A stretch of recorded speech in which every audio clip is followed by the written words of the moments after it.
Alright, as you can see, the main page consists of several sections. First one is Hero section, second one Features section, and the last one Newsletter section. And all of those sections are represented by corresponding Vue components that are used within this main tag element. In this lesson, we're going to start breaking down markup of those sections on more child components. So let's start with the Hero section. The most obvious way to split up this component by other components will be to move the left part of this markup into insert component, as well as the right part with an image and the reflection.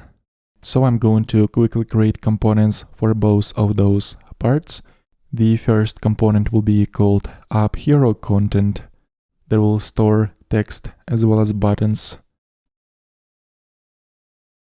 Let's create a file for this component and paste markup for it in here. And the next component will be right under this content component that will be called App Hero Image to store an image with a reflection. Let's paste markup for this component in here. And for now, we're not going deeper, but instead doing it step by step. So at this point, we're only creating second level components. Moving on to the Features section, and for this section, I'm going to move the markup of the header as well as subheader into its own component, and then create one more component to store these feature cards.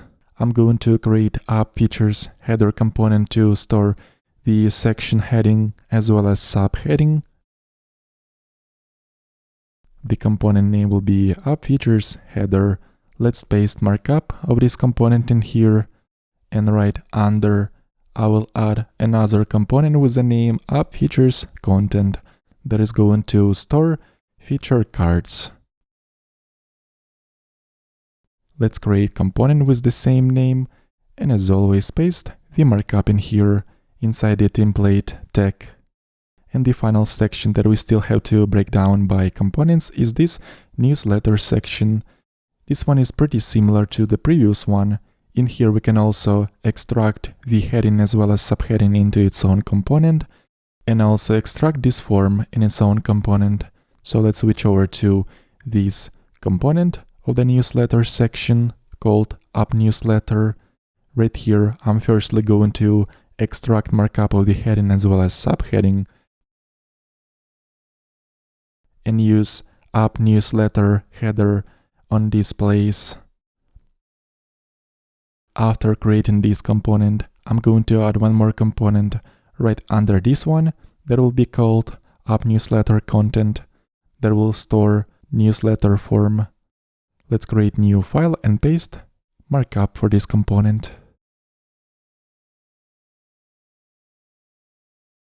And that's about it for this lesson. We're seeing that main section components were split further into child components. Let's continue working on the components of the main page in the next lesson.